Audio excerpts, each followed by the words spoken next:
करता हूँ आप सभी को। यहाँ पे मैं बहुत ही शानदार क्वेश्चन लेकर आया हूँ। क्वेश्चन आपके सामने में है, देख सकते हैं, एनाटॉमी, फिजियोलॉजी, माइक्रोबायोलॉजी से रिलेटेड। ठीक है, आज का क्वेश्चन बहुत शानदार होने वाला है।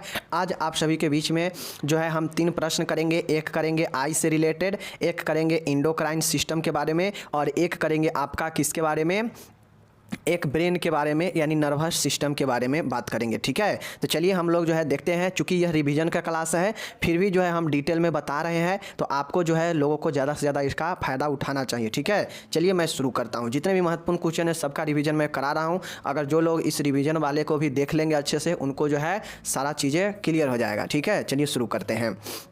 तो यहाँ पे देख सकते हैं आपके सामने में पहला प्रश्न है इंडोक्राइन सिस्टम। समझ गए ना। आपसे क्वेश्चन पूछेगा कि ग्रंथि, अंतःस्रावी ग्रंथि के बारे में बताइए। सबसे पहले पूछेगा कि ग्रंथि होता क्या है, ग्रंथि के बारे में बताएं कितने प्रकार के होता है, और अंतःस्रावी ग्रंथि के बारे में विस्तृत से चर्चा करें। ठीक है, तो यही अंतःस्रावी ग्रंथियों के बारे में, इंडोक्राइन सिस्टम के बारे में अच्छे से चर्चा करेंगे। और आप लोग जानते हैं कि ग्लैंड क्या होता है। तो ग्लैंड जो है वह जो है ग्रंथि जो है होता है, यह जो है एक वाहिका होता है जिससे होकर हार्मोन सीक्रेट होता है। समझ गए ना।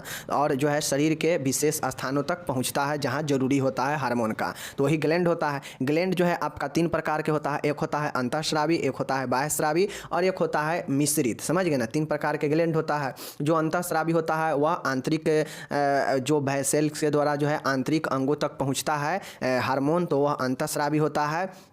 बाह्य सिक्रेशन वो होता है जो बाहर की तरफ जो पहुंचता है। समझ गए ना। और एक होता है आपका मिश्रित होता है, जैसे पैंक्रियाज, जिससे जो है मिश्रित ग्लैंड जो है क्या होता है, जिसमें इंडोक्राइन और आपका एक्सोक्राइन दोनों जो है होता है। समझ गए। चलिए हम लोग यहाँ पे इंडोक्राइन के बारे में देखते हैं डिटेल से। ठीक है, अंतःस्रावी तंत्र का मतलब क्या है देख लीजिए। यहाँ पे आपको दिख जाएगा अंतःस्रावी के बारे में। अंतःस्रावी तंत्र, इंडोक्राइन सिस्टम, ग्रंथियाँ यानी ग्लैंड से निर्मित होता है। समझ गए ना। यह ग्रंथि से निर्मित है। इन ग्रंथियों का मुख्य कार्य कुछ ऐसे रासायनिक पदार्थों, केमिकल सब्सटेंस का सिक्रेशन करना होता है जो बॉडी के अंदर होमियोस्टेसिस बनाए रखने में महत्वपूर्ण भूमिका निभाता है। मतलब शरीर को जो है एक समान स्थिति में बनाए रखने के लिए महत्वपूर्ण भूमिका रहता है। किसका? एक रासायनिक सिक्रेशन जो है ग्रंथि के द्वारा जो रासायनिक पदार्थ का जो सिक्रेशन होता है, जो स्रावन होता है, वह रासायनिक पदार्थ क्या होता है? हार्मोन होता है, जो क्या करता है, शरीर को समान स्थिति प्रदान करता है। शरीर को समान स्थिति बनाए रखने के लिए, होमोस्टेसिस बनाए रखने के लिए महत्वपूर्ण भूमिका निभाती है। समझ गए। जो अंतःस्रावी तंत्र द्वारा जो ग्लैंड का निर्माण होता है ना, मतलब विभिन्न प्रकार के जो अंतःस्रावी तंत्र में जो ग्लैंड है वो सब जो है क्या होता है, निर्मित होता है। अंतःस्रावी तंत्र, तंत्र के मतलब है कि विभिन्न प्रकार के अंतःस्रावी, अंतःस्रावी मतलब है अंदर, तो अंदर सीक्रेट होने वाले विभिन्न ग्रंथियाँ जो है आपस में मिलकर एक अंतःस्रावी तंत्र का निर्माण करता है। समझ गए। यह ग्रंथि का जो ये सारा ग्रंथि मिलकर एक तंत्र बनाता है ना अंदर में, तो उसका एक काम होता है कि उसके द्वारा ब्रेन से या विभिन्न जो हमारा ग्लैंड है उससे जो जो सीक्रेट होता है वो जो है शरीर को समान स्थिति में रखने के लिए महत्वपूर्ण भूमिका निभाता है। अगर शरीर में आपका इसी हार्मोनल सिक्रेशन में कम या बहुत ज़्यादा होने से शरीर जो है आपका समान स्थिति में नहीं रहता है, फिर प्रॉब्लम होने लगता है। समझ गए। तो हमारे शरीर में जो ग्लैंड के द्वारा जो रासायनिक सिक्रेशन होता है उसको समान स्थिति में बनाए रखने के लिए जो है बहुत आवश्यक होता है। चीज़ को समझ गए। चलिए, हेमोस्टेसिस बनाने के लिए अब देखिए विभिन्न प्रकार के यहाँ पे आपको जो है अंतःस्रावी ग्रंथियाँ दिया गया है, जैसे pituitary gland, thyroid gland, adrenal gland, parathyroid gland, pancreas gland, thymus gland. समझ गए। ये सब आपका जो है अंतःस्रावी ग्रंथियाँ है। इसको लिख कर और आपको इसमें से जो एक आध याद रहेगा उसके बारे में डिटेल में चर्चा कर देंगे, तो जो है आपके 10 नंबर मिल जाएंगे। समझ गए।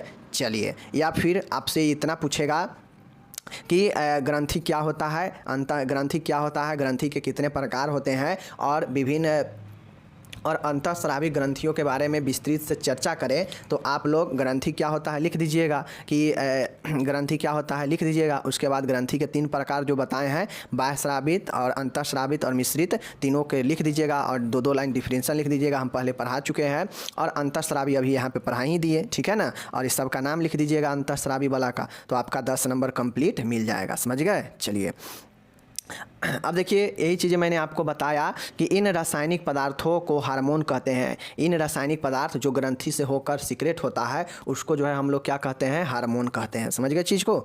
चलिए अब यहाँ पे देखिए केंद्रीय तंत्रिका तंत्र, सेंट्रल नर्वस सिस्टम। अब आपको नर्वस सिस्टम के बारे में पूछेगा या ब्रेन के बारे में तो यहाँ से आप लोग कर लेंगे। ठीक है, देखिए केंद्रीय तंत्रिका तंत्र को मुख्यतः सेंट्रल नर्वस सिस्टम को मुख्यतः दो भागों में बांटा गया है। सिस्टम मतलब क्या होता है कि एक से अधिक अंगों को मिलकर जो एक सिस्टम बनाता है वही तंत्र होता है। तो ये जो केंद्रीय तंत्रिका तंत्र होता है इसको मुख्य रूप से दो भागों में बांटा गया है नर्वस सिस्टम को। कौन कौन?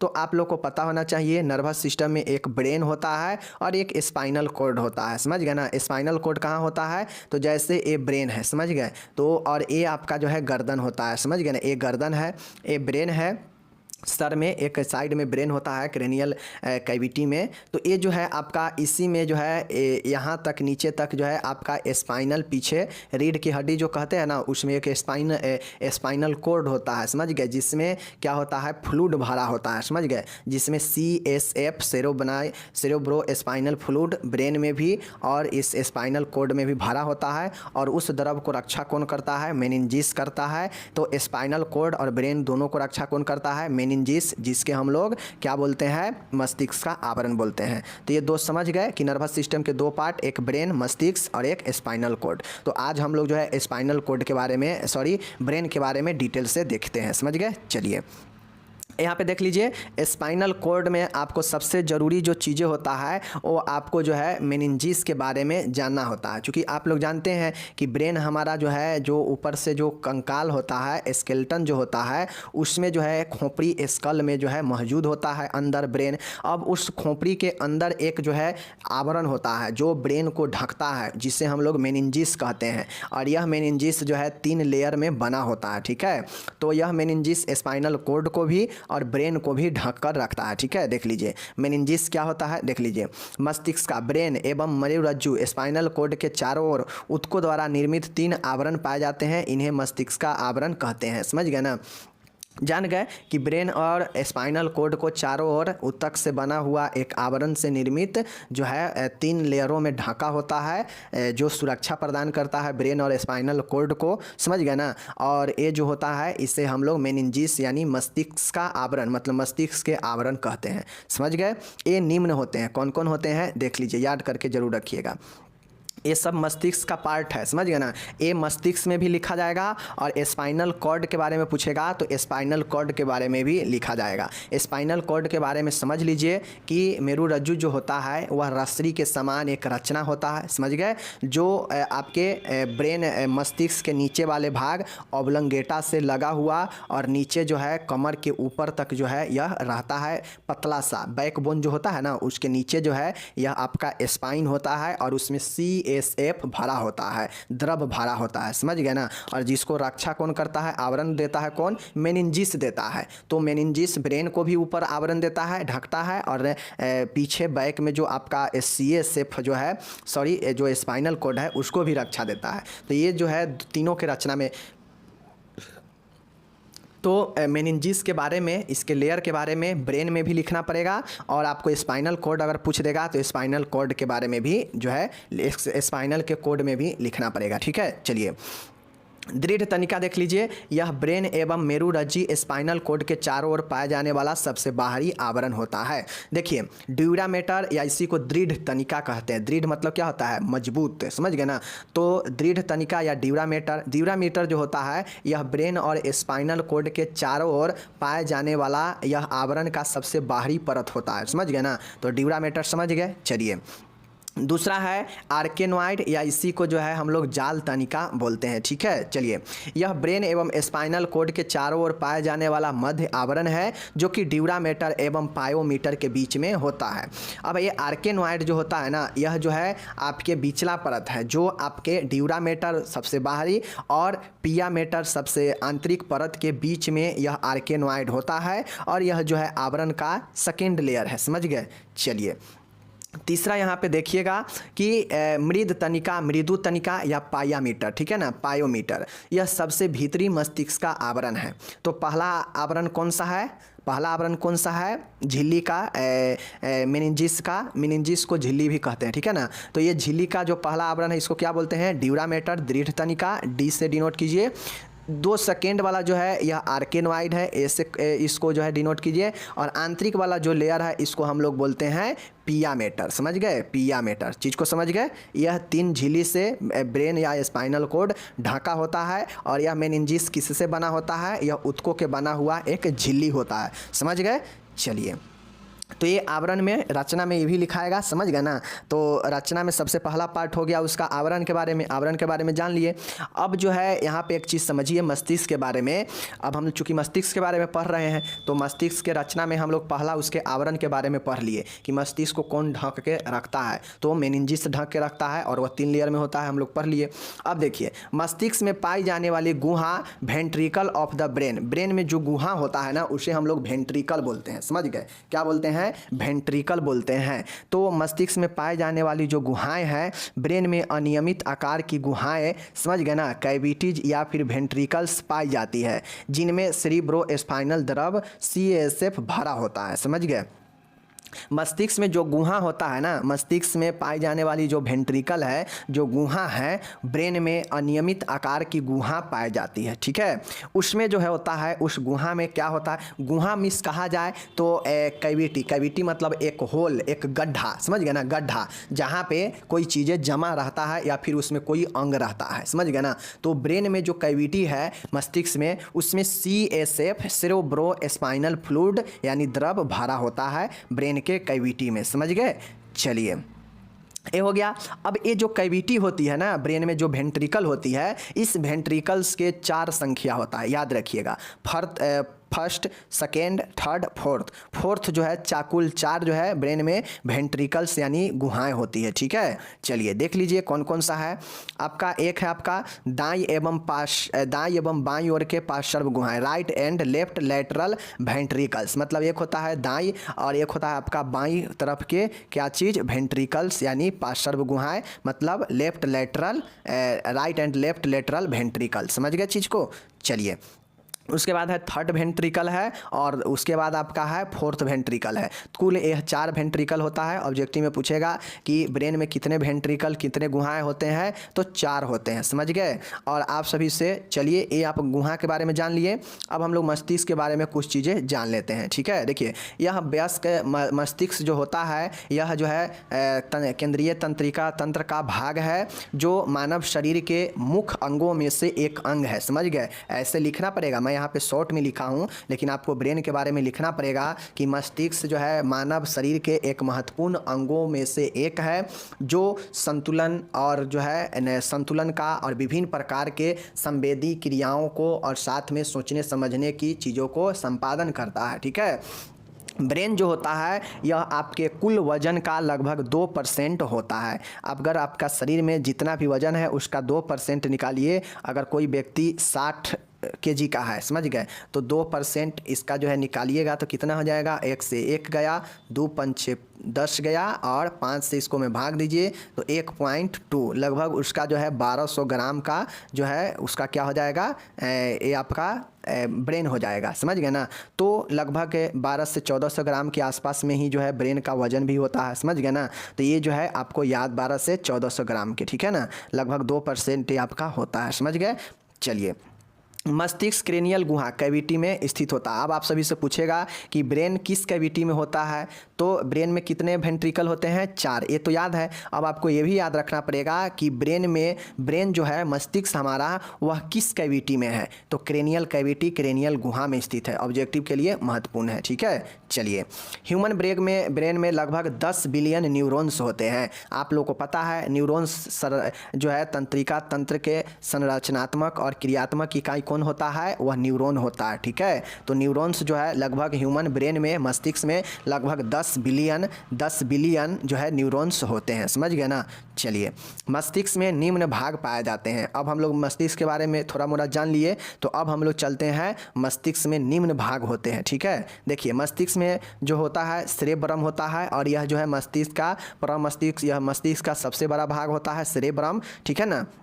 पहला सेरिब्रम या प्रमस्तिष्क याद रखिएगा, दूसरा है मिड ब्रेन मतलब मध्य मस्तिष्क, ठीक है, और तीसरा जो होता है आपका यहाँ पे देखिएगा पोन्स होता है, समझ गए, मेंडुला ऑब्लंगेटा होता है, यह सब आपका मध्य ब्रेन का ही हिस्सा होता है, समझ गए। और लास्ट वाला है आपका सेरिबेलम, इसी को जो है हम लोग सेरिबेलम को जो है हम लोग पश्च मस्तिष्क बोलते हैं, समझ गए। तो याद करना बहुत आसान है। पहला जो है आपका सेरेब्रम है, सेरेब्रम प्रमस्तिष्क जो कि सबसे बड़ा भाग है।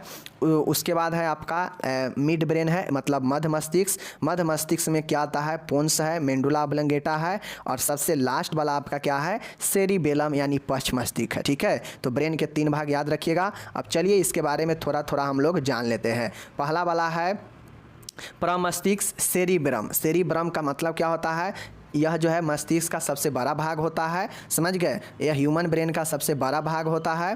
प्रमस्तिष्क यानी सेरेब्रम एक गहरी खोंच द्वारा दाएं एवं बाएं प्रमस्तिष्क गोलार्ध सेरेब्रम हेमीस्फीयर में विभाजित होता है, ठीक है।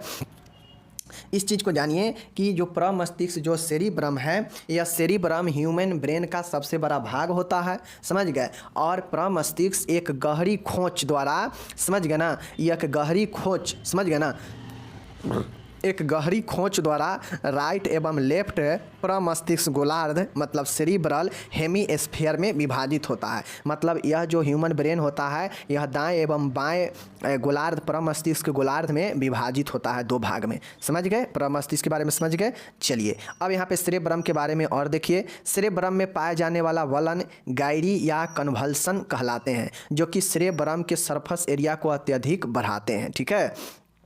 तो इस चीज़ को आप लोग समझिए कि सेरेब्रम में जो पाए जाने वाला वलन होता है उससे गायरी या कन्वल्सन कहलाते हैं, जो कि सेरेब्रम के सरफेस एरिया को अत्यधिक बढ़ाता है, समझ गए। चलिए उसके बाद देखिएगा सेरेब्रम, सेरेब्रम जो होता है आपके सेरेब्रम का बायां गोलार्ध लेफ्ट हेमीस्फीयर शरीर के दाएं अंगों द्वारा की जाने वाली क्रियाओं को नियंत्रित करता है। सबसे पहले समझ लीजिए, आप लोग को पता है, मैं ऊपर अभी बताया हूँ कि जो प्रमस्तिष्क है सबसे बड़ा भाग है, यह 2 गोलार्ध बायां और दायां गोलार्ध में लेफ्ट और राइट हेमीस्फीयर में बटा है। तो जो लेफ्ट वाला हेमीस्फीयर है ना, तो यह जो है लेफ्ट वाला क्या करता है, बायां जो गोलार्ध है लेफ्ट हेमीस्फीयर है, यह शरीर के दाएं अंगों द्वारा की जाने वाली क्रियाओं को नियंत्रित करता है। मतलब बायां जो गोलार्ध है सेरेब्रम का प्रमस्तिष्क का, यह जो है दाएं अंगों को यानी उल्टा, बायां गोलार्ध दाएं अंगों द्वारा जो भी काम किया जाएगा उसको नियंत्रित करता है। क्योंकि ब्रेन द्वारा ही सब नियंत्रित होता है, तो ब्रेन में भी अलग अलग पार्ट है। तो ब्रेन में जो सेरेब्रम है और सेरेब्रम में जो 2 गोलार्ध है, उस एक गोलार्ध में जो बाएं गोलार्ध है, इसका काम है कि दाएं अंगों के द्वारा जो किया जाने वाला काम है उसको नियंत्रित करना, समझ गए। चलिए जबकि जो दायां गोलार्ध है, तो दायां गोलार्ध का काम है कि शरीर के जो बाएं अंग द्वारा संपादित किए जाने वाला काम है उसको नियंत्रण रखना, यानी उल्टा है। दायां गोलार्ध बायां गोलार्ध के द्वारा शरीर को किया जाने वाला कार्य को नियंत्रित करता है, जबकि बायां गोलार्ध दाएं अंगों के जो है काम को नियंत्रित करता है। दोनों समझ गए। चलिए अब यहाँ पे देखिए प्रमस्तिष्क के कुछ अन्य प्रमुख भाग। प्रमस्तिष्क में कुछ अन्य भी भाग होता है जिसको देख लीजिए। यही कारण है कि इसमें अलग अलग भाग होने के कारण प्रमस्तिष्क सेरेब्रम सबसे बड़ा माना जाता है ब्रेन के। तो यहाँ पे देख लीजिए। चलिए तो अब जो है हम लोग प्रमस्तिष्क चूँकि सबसे बड़ा भाग है इसलिए इसमें जो थोड़ा अंग सभी भाग सभी जो है ज़्यादा है, देख लीजिए। अब हम लोग देखिए इसमें जो पहला कुछ भाग है थैलेमस है। थैलेमस क्या करता है कि मनुष्य में प्रमस्तिष्क सेरेब्रम में 2 थैलेमस पाए जाते हैं जो कि कार्पस क्लोसम के ठीक नीचे स्थित होते हैं, समझ गए। तो ये जो है आपके थैलेमस के बारे में समझ गए। थैलेमस कहाँ होता है, तो थैलेमस आपके कार्पस क्लोसम के ठीक नीचे स्थित होता है और यह प्रमस्तिष्क यानी सेरेब्रम में 2 थैलेमस होता है, समझ गए चीज़ को। चलिए अब यहाँ पे एक चीज़ आप लोग देख लीजिए, हाइपोथैलेमस होता है। प्रमस्तिष्क यानी सबसे जो पहला मस्तिष्क का भाग है उसी में जो है एक थैलेमस के बाद हाइपोथैलेमस भी होता है, ठीक है। देख लीजिए हाइपोथैलेमस थैलेमस के ठीक नीचे एवं प्यूटरी ग्लैंड के ठीक ऊपर सेरेब्रम में स्थित होता है हाइपोथैलेमस के कार्य, ठीक है। देखिए हाइपोथैलेमस थैलेमस के नीचे और प्यूटरी ग्लैंड के ठीक ऊपर होता है और यह जो है प्रमस्तिष्क यानी समझ गए ना सेरेब्रम का ही भाग में स्थित होता है, समझ गए। तो हाइपोथैलेमस थैलेमस के बारे में समझ गए। चलिए अब यहाँ पे देखिए हाइपोथैलेमस का कार्य क्या है, तो यह अग्र एवं पश्च पीयूष ग्रंथि द्वारा, मतलब यह प्यूटरिड ग्लैंड जो पोस्टेरियर और एंटेरियर है उसके द्वारा सीक्रेट होने वाला जो भी हार्मोन है उसको जो है रेगुलेट करता है, मतलब नियंत्रित करता है। समझ गए ना। तो इस चीज़ को समझिए कि हाइपोथैलेमस मुख्य भूमिका निभाता है प्यूटरेट ग्लैंड से स्रावित हार्मोन को जो है रेगुलेट करने में, नियंत्रण करने में। चीज़ को समझ गए। चलिए दूसरा है हाइपोथैलेमस भूख, प्यास संतुलन एवं जल संतुलन को रेगुलेट करता है। अब जो है हाइपोथैलेमस किस चीज़ का भी नियंत्रण करता है, भूख का, प्यास का, संतुष्टि का, जल का भी संतुलन ये हाइपोथैलेमस करता है। तो इतना याद रखिएगा। चलिए तीसरा यहाँ पे देखिए, यह शरीर के तापमान को भी रेगुलेट करता है। हाइपोथैलेमस क्या करता है, यह शरीर के तापमान को भी नियमन करता है, नियंत्रण करता है। ठीक है। चलिए अब यहाँ पे प्रमस्तिष्क का आपका भाग समाप्त हो गया, दाएं गोलार्ध बाएं गोलार्ध हाइपोथैलेमस थैलेमस दोनों सब समाप्त हो गया, सेरेब्रम के जो भी पार्ट था। समझ गए। चलिए अब यहाँ पे मिड ब्रेन है, मतलब मध्य मस्तिष्क है। चलिए देख लीजिए, मिड ब्रेन का मतलब होता है कि मिड ब्रेन का वह भाग होता है जो कि सेरेब्रम यानी प्रमस्तिष्क यानी सबसे ऊपर वाला और पोन्स के बीच में पाया जाता है। मिड ब्रेन जो होता है यह पोन्स और सेरेब्रम के क्या होता है, बीच में पाया जाता है दोनों। समझ गए। चलिए तो मिड ब्रेन के बारे में समझ गए कि कहाँ होता है, तो यह पोन्स और सेरेब्रम के बीच में होता है। ओके। अब पोन्स क्या होता है देख लीजिए, पोन्स सेरिबेलम के सामने, मेंडुला ऑब्लंगेटा के ऊपर तथा मिड ब्रेन के नीचे पाया जाता है। अब एक चीज़ को समझिए, पोन्स कहाँ होता है, तो पोन्स जो होता है यह भी मस्तिष्क का ही एक भाग है, लेकिन यह जो होता है यह मेंडुला ऑब्लंगेटा के ठीक ऊपर होता है तथा मिड ब्रेन यानी मध्य मस्तिष्क के जो है नीचे होता है और मेंडुला ऑब्लंगेटा के ऊपर होता है। यानी सीरियली समझिए तो ऊपर आपका सेरेब्रम है प्रमस्तिष्क, उसके नीचे आपका क्या है, मिड ब्रेन है, उसके नीचे आपका क्या है, मिड ब्रेन है। ठीक है। मिड ब्रेन के बाद क्या है आपका पोन्स है। ठीक है, पोन्स है और इसके नीचे आपका क्या होगा, मेंडुला ऑब्लंगेटा होगा। समझ गए। चलिए हम लोग देखते हैं, समझ गए पोन्स के बारे में। अब चलिए मेंडुला ऑब्लंगेटा के देखिए, मेंडुला ऑब्लंगेटा इसके बारे में जानिए। यह लगभग 2.5 सेंटीमीटर लंबा भाग होता है। समझ गए ना। मेंडुला ऑब्लंगेटा ब्रेन में लगभग 2.5 सेंटीमीटर का लंबा भाग होता है। यह ब्रेन का वह भाग होता है जो कि स्पाइनल कॉर्ड के साथ में निरंतर रहता है। मतलब मेंडुला ऑब्लंगेटा जो होता है यह कहाँ होता है, तो यह जो है आपके ब्रेन के नीचे, सबसे नीचे वाला भाग में होता है और ये जो होता है यह आपके स्पाइनल कॉर्ड के साथ में जुड़ा होता है। समझ गए। तो मेंडुला ऑब्लंगेटा के बारे में समझ गए। चलिए मेंडुला ऑब्लंगेटा के कार्य को देख लीजिए यहाँ पे, इनमें निम्न कार्यों से संबंधित केंद्र पाए जाते हैं। मेंडुला ऑब्लंगेटा में निम्न कार्य होते हैं, देख लीजिए। पहला है कार्डियोवास्कुलर केंद्र, यह हृदय पेशियों के संकुचन की दर एवं बल को कंट्रोल करता है। मेंडुला ऑब्लंगेटा जो है बहुत महत्वपूर्ण काम करता है कि आपके हृदय के पेशियों के संकुचन को, दर को, बल को कंट्रोल करता है। मतलब यह हृदय के पेशी में जो बल होता है, जो संकुचन का दर है, उसको क्या करता है, यह नियंत्रण करता है। को समझ गए। चलिए अब यहां पे लास्ट में आप लोग देख लीजिए, अब मेंडुला ऑब्लंगेटा के काम क्या है देख लीजिए। श्वसनीय केंद्र रिस्पायरेटरी सेंटर, यह श्वसन की दर एवं गहराई को नियंत्रित करता है। मतलब यह हृदय के पेशी के संकुचन के दर को तो नियंत्रित करता ही करता है, साथ ही यह श्वसन के केंद्र रिस्पायरेटरी सेंटर, यह श्वसन की दर एवं गहराई को भी नियंत्रण करता है कि श्वसन का दर और गहराई कितना ज़्यादा होगा, उसको नियंत्रण मेंडुला ऑब्लंगेटा करता है। सब ब्रेन का भाग है। ठीक है। चलिए तीसरा देखिएगा, प्रतिवर्ती केंद्र है, रिफ्लेक्स सेंटर है। ठीक है। इसमें उल्टी, खांसी एवं छींकने के रिफ्लेक्स सेंटर पाए जाते हैं। मेंडुला ऑब्लंगेटा जो होता है प्रतिवर्ती केंद्र भी होता है। यह जो है उल्टी, खांसी एवं छींकने के रिफ्लेक्स सेंटर इसमें पाया जाता है। चीज़ को समझ लिए। तो ये 3 चीज़ें याद रखिएगा कि कार्डियोवास्कुलर सेंटर, रिस्पायरेटरी सेंटर और रिफ्लेक्स सेंटर, ये तीनों जो है मेंडुला ऑब्लंगेटा का नियंत्रण केंद्र है। समझ गए। चलिए अब यहाँ पे लास्ट वाला जो मस्तिष्क का भाग है वो है आपका सेरेबलम। सेरेबलम जो होता है, सेरिबलम जो आपका होता है, यह पोन्स के पीछे एवं देख लीजिए, यह पोन्स के पीछे एवं सेरिब्रम के पश्च भाग के नीचे स्थित होता है। मतलब यह पोन्स के पीछे होता है तथा सेरिब्रम के पीछे वाला भाग होता है और यह जो सेरिबलम जो पश्च मस्तिष्क होता है, यह जो है ब्रेन का सबसे पीछे वाला भाग होता है। ठीक है ना। तो इसीलिए देख रहे हैं क्या कर रहा है कि यह पोन्स के पीछे तथा सेरिब्रम प्रमस्तिष्क के पीछे वाला भाग के नीचे होता है। समझ गए। चलिए जैसे मैं आपको बताता हूँ, समझ गए ना। देख लीजिए, ए आपका क्या हो गया, ए आपका क्या हो गया, ब्रेन है, समझ गए। इसको जो है आप लोग क्या मान लीजिए, ब्रेन मान लीजिए, ठीक है।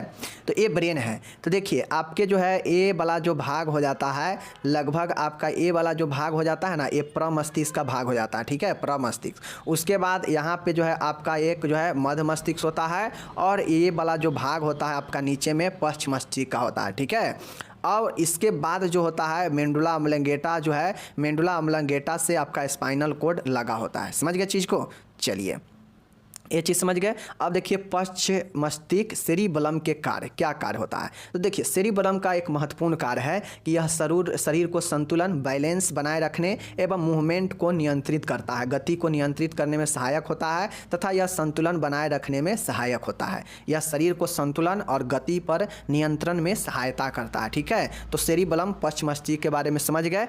चलिए, और आपका ब्रेन यहाँ पे द इंड होता है, समझ गए। बहुत लोगों को हल्का लगता होगा या ऊपर ऊपर लगता होगा, तो भाई मेरे आप इतना लिखेंगे और उसके बाद चित्र बना देंगे ब्रेन को और दर्शा देंगे कि कौन कहाँ है, तो आपको फुल नंबर मिलने वाला है, ठीक है। लेकिन आपको सिस्टमेटिक जिस तरीक़ा से यहाँ पे लिखा गया है लिखेंगे तो ही, वरना आप रटते रहिए। रटने के लिए तो बहुत सारा समय है, रटते रहिए। अब हम लोग चलते हैं आँख में, आई के बारे में, आँख के बारे में देख लेते हैं। चलिए देखते हैं आँख का जो है क्या चीज़ें हैं, देख लीजिए। मनुष्य में एक जोड़ी नेत्र पाए जाते हैं, तो आप लोग भी जानते हैं, जो कि अस्थिल गड्ढों में स्थित होते हैं, समझ गए। इन अस्थिल गड्ढों को नेत्र कोटर आई ऑर्बिट कहते हैं। आई ऑर्बिट, आँख कहाँ होता है, आई ऑर्बिट में होता है, मतलब आँख के कक्ष में होता है, समझ गए। एक चीज़ समझ गए, यह आई ऑर्बिट में होता है, इस चीज़ को तो आप लोग समझ गए ना। चलिए अब यहाँ पे देखिए आई लगभग जो है 4/5 भाग आई ऑर्बिट के अंदर धंसा होता है।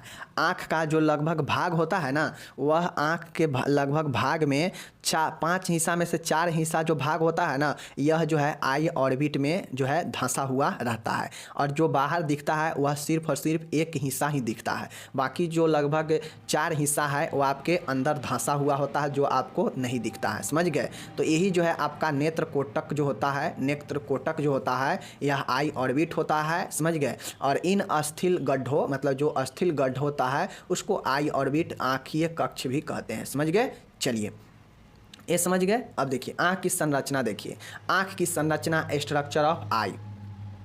कॉर्निया को छोड़कर शेष नेत्र गोलक में, देखिए कॉर्निया को छोड़कर शेष नेत्र गोलक में बाहर से भीतर की ओर निम्न 3 लेयर पाई जाती हैं। देखिए कॉर्निया को छोड़कर आपके जो नेत्र गोलक होता है उसमें 3 लेयर होता है, जो बाहर से भीतर की तरफ में 3 लेयर होता है कॉर्निया को छोड़कर आई के स्ट्रक्चर में, ठीक है। देखिए पहला होता है आपका दृढ़ पटल, दृढ़ पटल या इसी को हम लोग स्क्लेरोटिक लेयर कहते हैं, समझ गए ना। दृढ़ पटल या इसी को स्क्लेरोटिक लेयर कहते हैं, समझ गए ना। स्क्लेरोटिक परत, स्क्लेरोटिक परत या दृढ़ पटल, पहला परत याद रखिएगा। दूसरा जो परत होता है नेत्र गोलक का, वो होता है रक्तक पटल या फिर कोरोवाइड, ठीक है ना, कोरोवाइड लेयर, समझ गए। चलिए तीसरा जो लेयर होता है वो होता है दृष्टि पटल या फिर रेटिना का, समझ गए। तो ये कुल 3 लेयर से जो है आपके आँख जो है बनता है, समझ गए। पहला कौन है आपका स्क्लेरोटिक लेयर, कोरोवाइड लेयर और रेटिना, 3 लेयर में बना है। चलिए अब देखिए इसके बारे में हम लोग थोड़ा थोड़ा जान लेते हैं कि कौन कौन से चीज़ें जो है आँख के इस 3 लेयर में विद्यमान रहता है। सिलियरी बॉडी, सिलियरी बॉडी, आई के अग्रभाग एंटेरियर में कोरोवाइड परत से सिलियरी काय का निर्माण होता है, समझ गए ना। सिलियरी बॉडी का निर्माण होता है। सिलियरी बॉडी लेंस के आकार का नियमन करती है। सिलियरी मसल्स में होने वाले संकुचन एवं शिथिल के द्वारा लेंस की मोटाई में परिवर्तन होता है, समझ गए। सिलियरी बॉडी क्या करता है, हमारे आँख के जो मसल्स होता है उस पर नियंत्रण करता है और उसके द्वारा ही संकुचन और शिथिल होने पर लेंस के मोटाई में घटाव और बढ़ाव होता है, मतलब परिवर्तन होता है। तो समझ गए। तो सिलियरी बॉडी जो होता है आपके इंटीरियर पार्ट में कोरोवाइड परत से, मतलब कोरोवाइड लेयर से जो है सिलियरी बॉडी का निर्माण होता है। आई के जो अग्रभाग होता है ना, सीधा समझिए सिलियरी बॉडी के बारे में कि आई का जो आगे वाला भाग होता है एंटेरियर, उसमें जो क्रोवाइड परत होता है ना, तो उस क्रोवाइड परत से ही जो है आपके सिलियरी बॉडी का निर्माण होता है। अब सिलियरी बॉडी जो होता है वह लेंस के आकार को कंट्रोल करता है। कैसे? जब सिलियरी मसल, सिलियरी मांसपेशी जो है हमारे आँख को संकुचन और शिथिल के द्वारा जो है लेंस के मोटाई में परिवर्तन करता है और इससे आकार में जो है क्या होता है, कंट्रोल होता है। तो सिलियरी पेशी के बारे में जान गए। जो सिलियरी पेशी किसके द्वारा निर्माण होता है? यह क्रोवाइड परत से सिलियरी पेशी का निर्माण होता है आंख के आगे वाले भाग से। समझ गए ना कि आंख के आगे वाले भाग से क्रोवाइड परत से सिलियरी बॉडी का निर्माण होता है जो लेंस के आकार के नियमन करता है। यह संकुचन करता है सिलियरी पेशी के द्वारा, आंखों में संकुचन और शिथिल होता है जिसके द्वारा लेंस की मोटाई में परिवर्तन होता है। समझ गए सिलियरी बॉडी। चलिए अब यहाँ पे आप लोग देखिए आइरिस। आइरिस क्या करता है कि आइरिस के बारे में देखिए। कॉर्निया के पीछे एवं लेंस के आगे क्रोवाइड परत स्क्लेरोटिक परत से अलग होकर भीतर की ओर झुक जाती है जिसे आइरिस कहते हैं। आइरिस के मध्य में एक छिद्र पाया जाता है जिसे पुतली या तारा कहते हैं। ठीक है, आइरिस के बारे में समझिए। कॉर्निया, समझ गए ना, कॉर्निया के पीछे लेंस के आगे क्रोवाइड परत स्क्लेरोटिक परत से अलग होकर भीतर की ओर झुक जाती है। मतलब जो क्रोवाइड परत होता है ना, यह स्क्लेरोटिक परत से अलग हो जाता है और अलग वह होकर भीतर की ओर, जैसे ये आपका हो गया क्रोवाइड, समझ गए ना, और ये आपका हो गया स्क्लेरोटिक, ये हो गया स्क्लेरोटिक, समझ गए। तो यह जो है ये आपका जो क्रोवाइड है यह जो है इससे अलग होकर यह जो है झुक जाता है भीतर की ओर, और यही जो है आपके आइरिस यही कहलाता है, जो भीतर की ओर क्रोवाइड झुक जाता है इससे स्क्लेरोटिक परत से अलग होकर। ठीक है, तो ये जो है आपका हो गया। आइरिस के मध्य छिद्र में जो है आपके छिद्र पाया जाता है आइरिस के मध्य में, जिसे हम लोग पुतली या तारा कहते हैं। समझ गए चीज़ को। चलिए आइरिस क्या होता है समझ गए ना कि आइरिस क्रोवाइड परत जो स्क्लेरोटिक परत से अलग होकर अपने भीतर की ओर झुक जाता है और झुकने के बाद जो है उसे हम लोग आइरिस कहते हैं। और आइरिस के मध्य में एक छिद्र होता है और इसी छिद्र को हम लोग पप्पिल या फिर तारा या पुतली बोलते हैं। समझ गए। चलिए तो आइरिस के बारे में समझ गए। चलिए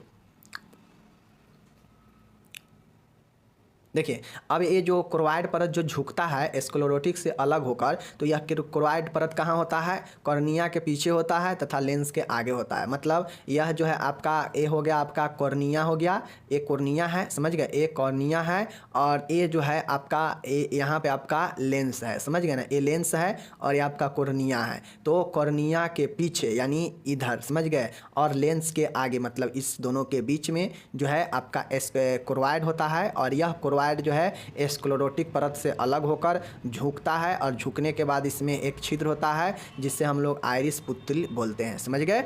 चलिए अब यहाँ पे दृष्टि पटल रेटिना के बारे में देखिए। ये सब आपका नेत्र का ही एक भाग होता है। ठीक है, देख लीजिए। रेटिना आँखों में पाई जाने वाली सबसे आंतरिक परत होती है।